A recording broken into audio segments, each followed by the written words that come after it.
আসসালামু আলাইকুম দর্শক। 5 আগস্ট গণ অভ্যুত্থানের দিনটিকে কেন্দ্র করে বা ওই দিনে কত অসংখ্য ঘটনা ঘটে গিয়েছিল তার নিশ্চয়ই 10 ভাগের 1 ভাগও আমরা এখনো পর্যন্ত জানতে পারিনি।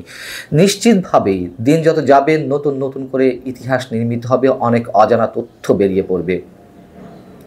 সেই দিনটিতে ক্ষমতাচ্যুত প্রধানমন্ত্রী শেখ হাসিনা কী কারণে ভারতের বিমান পাঠানোর জন্য তিনি দফায় দফায় অনুরোধ করছিলেন, কী কারণে তিনি সামরিক হেলিকপ্টারে ভারত পালিয়ে যেতে নিরাপত্তা বোধ করছিলেন না, কী কারণে বা কেন সেনাবাহিনীকেও ভারত হুমকি দিয়েছিল শেখ হাসিনাকে দ্রুত পাঠানোর জন্য, এসব এখন অনেক প্রশ্ন উঠছে। কোনো কোনো প্রশ্নের উত্তর পাওয়া যাচ্ছে, কোনো কোনোটির বিষয় এখনও অজানা। আমি যে মানুষটিকে অসম্ভব শ্রদ্ধা করি, দেশের এই মুহূর্তে যে কজন অনুসন্ধানী সাংবাদিক রয়েছেন, মতিউর রহমান চৌধুরী মানবজমিনের প্রধান সম্পাদক, এই মানুষটি আমাদের সামনে নতুন নতুন তথ্য নিয়ে আসছেন এবং তার যে কোনো তথ্যে আমি ব্যক্তিগতভাবে আস্থাশীল। অথেন্টিক কোনো সোর্স ছাড়া তিনি কোনো ধরনের রিপোর্ট করেন না। ঠিক তেমনই তার যে আরও একটি সাপ্তাহিক পত্রিকা রয়েছে জনতার চোখে, এমনই একটি প্রতিবেদন ছাপা হয়েছে যার মাধ্যমে অনেক প্রশ্ন উঠে এসেছে শেখ হাসিনার ভারতে যাওয়া নিয়ে, এবং কোনো কোনো প্রশ্নের উত্তর এখনও পাওয়া যায়নি। যেমন এখানে বলা হচ্ছে যে শেখ হাসিনাকে নিতে কেন ভারত বিমান পাঠায়নি, তার কারণ কি? ভারতে বিমান আসার কথা ছিল, শেখ হাসিনা নিজে তিনি দফায় দফায় অনুরোধ করছিলেন, এবং তিনি যখন নিরাপত্তাহীনতার চরম পর্যায়ে পৌঁছে গেছেন, তিনি ভারতের জাতীয় নিরাপত্তা উপদেষ্টা অজিত দোভালকে দফায় দফায় ফোন করছিলেন। তিনি সেই ফোনে কি বলছিলেন? তিনি বলছিলেন যে আমি দেশ ছাড়ার সিদ্ধান্ত নিয়েছি, এই মুহূর্তে আমার সামনে আর কোনো বিকল্প নেই, কারণ জনগণের পাশাপাশি সেনাবাহিনীও আমার বিরুদ্ধে চলে গেছে। এই অবস্থায় প্রাণ বাঁচাতে দেশ ছাড়তে হবে, তাই ভারত যদি বিমান পাঠায় তাহলে আমি নিরাপদে দেশ ছাড়তে পারবো। তারই ফোন পেয়ে বারবার যে একই কথা, একটা পর্যায়ে অজিত দোভাল তাকে বলেন দেখি কি করা যায়। অজিত দোভাল বৈঠকে বসলেন, ভারতের ঊর্ধ্বতন কর্মকর্তারা সহ বিরোধী রাজনৈতিক দলের নেতৃবৃন্দের সঙ্গেও তিনি বৈঠক করলেন, কিন্তু সেখানে সিদ্ধান্ত নেওয়া হলো যে না, ভারত বিমান পাঠাবে না, বাংলাদেশকে বলা হোক তারা নিজ দায়িত্বে যেন শেখ হাসিনাকে নিরাপদে দিল্লি পাঠিয়ে দেয়। বাংলাদেশে কোন কর্তৃপক্ষকে বলবে আমরা অনুমান করতে পারি, যদি এটি এখানে স্পষ্টভাবে আসেনি। খুব স্বাভাবিক, সেনাবাহিনীকে তারা এটি বলার সিদ্ধান্ত নেয়, এবং তখন দেশ অগ্নিগর্ভ, যে কোনো মুহূর্তে গণভবন অ্যাটাক করা হবে। সেই অবস্থায় সেনাবাহিনীও চিন্তিত হয়ে পড়ল, তার কারণ তারা যদি ভারতে পাঠাতে না চায়, শেখ হাসিনাকে তো আশ্রয় দিতে হবে। শেখ হাসিনাকে কোথায় নেওয়া হবে? আইনের আদালতে যদি উঠাতেও হয় তাকে তো আগে নিরাপদে নিতে হবে। সেনানিবাসেও তারা নিরাপদ বোধ করছিলেন না শেখ হাসিনার জন্য, তার কারণ হাজার হাজার বিক্ষুব্ধ মানুষ যদি সেনানিবাসে ঢুকে যায়, তাদেরকে মোকাবেলা করতে গেলে হাজার হাজার মানুষের লাশ পড়বে। এই অবস্থায় শেখ হাসিনা ভীত সন্ত্রস্ত হয়ে পড়লেন। বারবার সেনাপ্রধানকেও সিদ্ধান্ত নেওয়ার জন্য তিনি চাপ দিচ্ছিলেন, বলছিলেন যে যে করে হোক তাকে যেন দিল্লি পাঠানোর জন্য দ্রুত ব্যবস্থা নেওয়া হয়।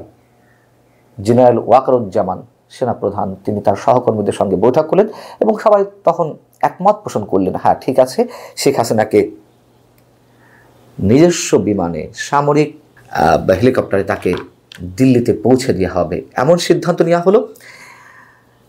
এখন এই জায়গায় একটি কথা উল্লেখ করা দরকার। সেনাপ্রধান সেদিন বলেছিলেন 5 আগস্ট দুপুরে তিনি যখন সংবাদ সম্মেলন করেন যে শেখ হাসিনা পালিয়ে গেছেন, এটি তিনি জানতেন না। দেখুন, একটি কথা বারবার বলি, সব কথা সবসময় স্বীকার করতে হয় না। সেনাপ্রধান মিথ্যা বলেননি, তিনি সত্য গোপন করেছিলেন। সব সত্য সব জায়গায় সব মুহূর্তে প্রকাশ করা যায় না। যেমনটি রাষ্ট্রপতি মোহাম্মদ শাহাবুদ্দিন তিনি যখন জাতির উদ্দেশ্যে ভাষণ দিয়েছিলেন 3 বাহিনীর প্রধানকে নিয়ে, তিনি বলেছিলেন শেখ হাসিনা পদত্যাগ করেছেন। সেটি নিয়ে আমাদের আইন উপদেষ্টা আসিম নজরুল অনেক বেশি বাড়াবাড়ি করে ফেললেন। যদিও ডক্টর মোহাম্মদ ইউনূস সেনাপ্রধানের এই বিষয়টি আবার একটি আন্তর্জাতিক গণমাধ্যমে বলেছিলেন যে সেনাপ্রধান শেখ হাসিনাকে দেশ ছেড়ে চলে যেতে সাহায্য করেছেন। এটি তিনি বলে ফেলেছেন। আমিও নিজেও প্রশ্ন করেছিলাম এক্ষেত্রে যে তাহলে কি সেনা প্রধানকে প্রশ্নের মুখে ফেললেন? আমি প্রশ্নটি করেছিলাম এ কারণে, আইন উপদেষ্টা যে বাড়াবাড়িটি করেছিলেন রাষ্ট্রপতি মোহাম্মদ শাহাবুদ্দিনকে, যে তিনি সংবিধান লঙ্ঘন করেছেন, সেই জায়গা থেকে আমি বলেছিলাম। যাই হোক, এখন বিষয়টি হচ্ছে যে ভারত কেন বিমান পাঠালো না শেখ হাসিনাকে উদ্ধারের জন্য, যেটি জানা গেছে যে ভবিষ্যতের রাজনীতির কথা চিন্তা করেই তারা এই সিদ্ধান্তটি প্রাথমিক পর্যায়ে নেয়নি। এখন আন্তর্জাতিক প্রশ্ন উঠতে পারে ভারত বিমান পাঠালে কেন?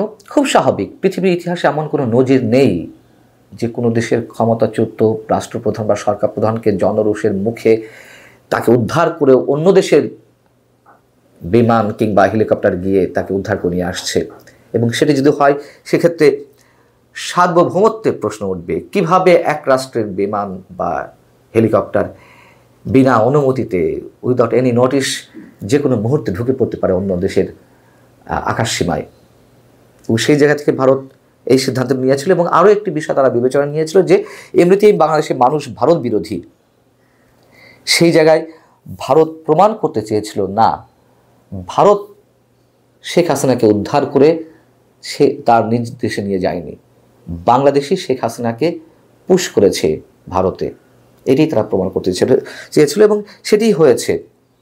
এবং যেটি বলছিলাম যে বাংলাদেশের কর্তৃপক্ষের সিদ্ধান্তহীনতায় ভারত হুমকি দিয়েছিল, সেই বিষয়টিও জনতার চোখ এই সাপ্তাহিক পত্রিকাটি যিনি এই স্টোরিটি করেছে সেখানে উঠে এসেছে। এবং হাসিনা দেশ ছাড়ার আগে তিনি 3 পৃষ্ঠার একটি লেখা লিখেছিলেন, সেটি তার প্রেস উইংয়ের সঙ্গে কথা বলেছেন। প্রেস উইংয়ের সঙ্গে যিনি দায়িত্ব ছিলেন প্রেস উইংয়ের প্রধান হিসেবে, আমরা জানি তখন কে ছিল, নাইমুল ইসলাম খান সাংবাদিক, কিন্তু তিনি লেখাটি রেখে যেতে পারেননি, তিনি তার ভ্যানিটি ব্যাগে করেই নিয়ে গিয়েছিলেন। সেই লেখাটিতে কি লেখা ছিল আমরা এর আগে জানতে পেরেছি। তিনি জাতির উদ্দেশ্যে একটি ভাষণ রেকর্ড করে চলে যেতে চেয়েছিলেন, অডিও রেকর্ড, কিন্তু সেই সময়টি তাকে দেওয়া হয়নি। আবার একটি লেখাও তিনি লিখে যেতে চেয়েছিলেন, এটি আবার সম্ভবত আমি প্রথম শুনলাম, আপনারা অন্য কেউ শুনলে শুনতে পারেন, যে 3 পৃষ্ঠা একটি লেখা তিনি তৈরি করেছিলেন।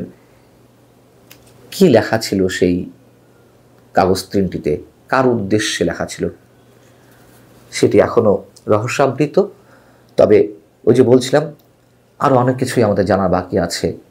সেদিনের ঘটনার 10% মানুষ জানে না, এবং অবশ্যই সেই দিনের প্রতিটি ঘটনার প্রতি মানুষের তুমুল আগ্রহ এখনো পর্যন্ত রয়েছে এবং থাকবে। আল্লাহ হাফিজ, ভালো থাকুন সবাই।